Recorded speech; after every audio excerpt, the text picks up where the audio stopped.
पाकिस्तान कैसे बना इतना ताकतवर देश जो बार बार भारत जैसे इतने ताकतवर देश से भी उलझता रहता है।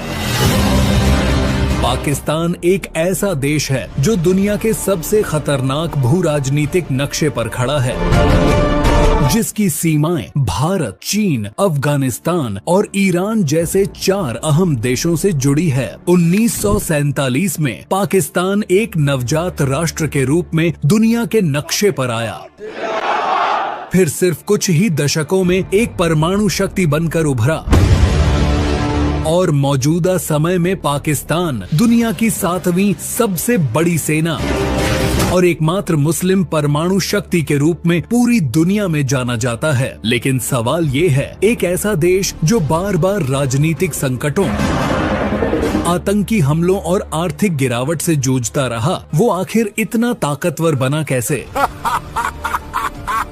चलिए शुरू करते हैं आज का हमारा ये वीडियो। पाकिस्तान कैसे बना इतना ताकतवर देश, पार्ट 1। पाकिस्तान की ताकत की जड़ें कहाँ हैं? 1947 में पाकिस्तान का जन्म एक ऐसे देश के रूप में हुआ जिसके पास न कोई मजबूत सेना थी, न हथियार, न उद्योग, न संसाधन। लेकिन पड़ोसी देश भारत से तनाव ने उसे शुरू से ही रक्षा पर केंद्रित राष्ट्र बना दिया। पहले दिन से ही पाकिस्तान ने अपने बजट का बड़ा हिस्सा सेना पर खर्च करने के लिए तय किया और 1950 के दशक में उसने अमेरिका से सैन्य गठजोड़ किया। सियाटो और सेंटो जैसी संधियों के जरिए पाकिस्तान को अमेरिका से आधुनिक हथियार और ट्रेनिंग मिलने लगी। वहीं भारत के साथ हुए 1948, 1965 और 1971 के युद्धों के अनुभव ने पाकिस्तान की फौज को दुनिया की सबसे अनुभवी सेनाओं में शामिल कर दिया। पार्ट 2, सेना का बढ़ता दबदबा। पाकिस्तान की असली ताकत उसकी फौज है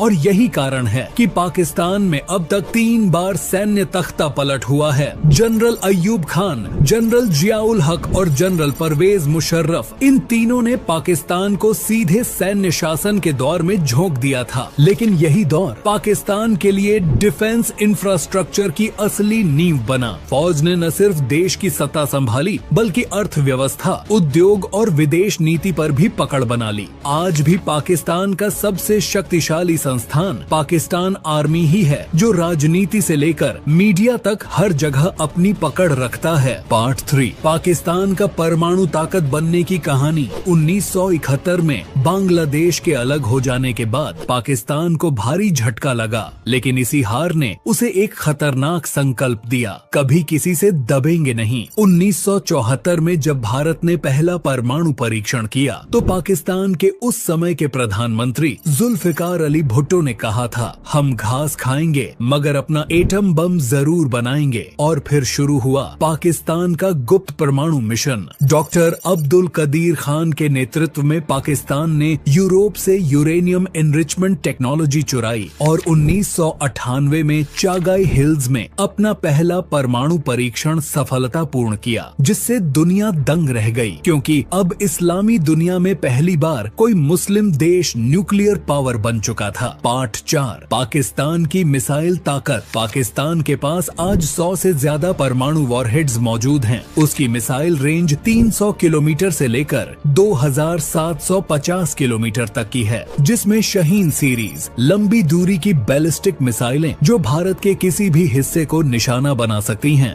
गौरी मिसाइल जो 1500 किलोमीटर की मार क्षमता रखता है। नासर मिसाइल एक छोटी दूरी की टैक्टिकल मिसाइल है जो युद्ध के मैदान में इस्तेमाल होती है। इसके अलावा बाबर क्रूज मिसाइल, जिसे जमीन और समुद्र दोनों से छोड़ी जा सकती है। इन मिसाइलों की रेंज इतनी है जिसके दम पर पाकिस्तान अपने पड़ोसी देशों को रणनीतिक दबाव में रख सकता है। पार्ट 5, पाकिस्तान की एयरफोर्स कितनी ताकतवर है। पाकिस्तान एयरफोर्स यानी PAF दुनिया की सबसे तेजी से विकसित होती हुई एयरफोर्स में से एक मानी जाती है। इसके पास करीब 1300 एयरक्राफ्ट हैं, जिनमें शामिल हैं JF-17 थंडर, जो पाकिस्तान और चीन द्वारा संयुक्त रूप से बनाया गया हल्का लेकिन खतरनाक लड़ाकू विमान है। F-16 फाइटिंग फाल्कन अमेरिकी तकनीक का प्रतीक जो पाकिस्तान की हवाई शक्ति की रीढ़ है। मिराज 3 और मिराज 5 फ्रांस से मिले पुराने लेकिन मॉडिफाइड जेट। पाकिस्तान अपने JF-17 ब्लॉक 3 को अब 4.5 जनरेशन फाइटर के तौर पर प्रमोट कर रहा है, जिसमें AESA रेडार और आधुनिक वेपन सिस्टम शामिल है। पार्ट 6, पाकिस्तान की नौसेना और रणनीतिक साझेदारी। पाकिस्तान नौसेना की रीढ़ है उसका ग्वादर पोर्ट, जो चीन के बेल्ट एंड रोड प्रोजेक्ट का अहम हिस्सा है। चीन ने पाकिस्तान को आधुनिक फ्रिगेट्स, सबमरीन और मिसाइल सिस्टम दिए हैं। इस साझेदारी की वजह से पाकिस्तान हिंद महासागर में अपनी उपस्थिति बढ़ा रहा है और भविष्य में पाकिस्तान अपनी नौसेना में टाइप 039 सबमरीन और लॉन्ग रेंज मैरीटाइम ड्रोन जोड़ने की तैयारी में है, जिसकी बदौलत पाकिस्तान हर मुश्किल समय से निपटने के लिए तैयार है। पार्ट 7, पाकिस्तान की चीन से दोस्ती और अमेरिका से दूरी। चीन और पाकिस्तान का रिश्ता आज आयरन ब्रदरहुड कहलाता है। चीन ने पाकिस्तान को टेक्नोलॉजी, हथियार, इंफ्रास्ट्रक्चर सब कुछ दिया। चीन ने चाइना पाकिस्तान इकोनॉमिक कॉरिडोर के जरिए अरबों डॉलर का निवेश पाकिस्तान में किया है, जिसके बदले पाकिस्तान चीन का सामरिक सहयोगी, स्ट्रेटेजिक एलाई बन गया। वहीं दूसरी ओर अमेरिका से पाकिस्तान के रिश्ते ठंडे पड़ चुके हैं, जिसके बाद पाकिस्तान ने रूस, तुर्की और ईरान जैसे देशों से भी नजदीकी बढ़ाई है। पार्ट 8, साइबर और प्रॉक्सी पावर।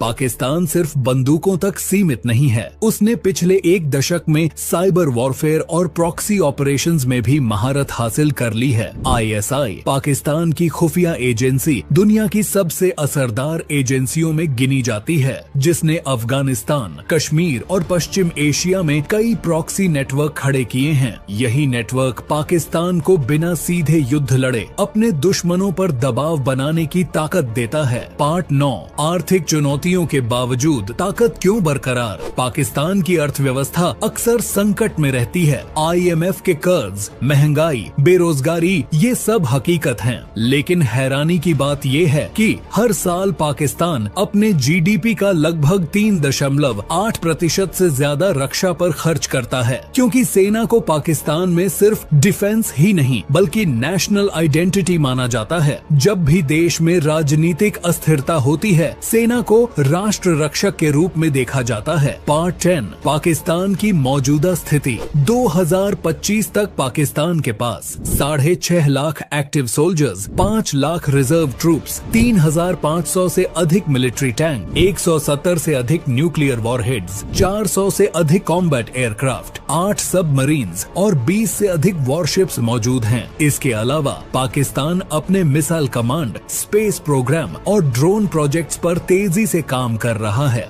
2024 में पाकिस्तान ने अपने शाहपर द्वितीय और बुर्रक ड्रोन का उन्नत संस्करण पेश किया, जो निगरानी और हमले दोनों में सक्षम है। इस वीडियो का अंतिम अध्याय, क्या होगा पाकिस्तान का भविष्य। आज पाकिस्तान एक विरोधाभास है। एक तरफ आर्थिक संकट, दूसरी तरफ परमाणु मिसाइलें, एक तरफ आंतरिक अस्थिरता, दूसरी तरफ सैन्य शक्ति का चरम प्रदर्शन। लेकिन इसमें कोई शक नहीं कि पाकिस्तान ने अपनी सीमित संसाधनों के बावजूद दुनिया को दिखा दिया है कि रणनीति, लोकेशन और जिद से क्या हासिल किया जा सकता है। तो अब सवाल यह उठता है, क्या आने वाले वर्षों में पाकिस्तान अपनी इस ताकत का इस्तेमाल क्षेत्रीय स्थिरता के लिए करेगा, या फिर यह ताकत एक दिन दुनिया के लिए खतरा बन जाएगी। पाकिस्तान एक ऐसा देश है जो दुनिया के सबसे खतरनाक भू राजनीतिक नक्शे पर खड़ा है, जहां हर बंदूक के पीछे एक कहानी है और हर मिसाइल के पीछे एक संदेश कि कमजोर होना अब हमारी पहचान नहीं। अब सवाल आपसे, क्या पाकिस्तान साल 2050 तक भारत से अधिक ताकतवर देश बन पाएगा, या फिर सिर्फ ये पाकिस्तान के लिए सपना ही बन के रह जाएगा।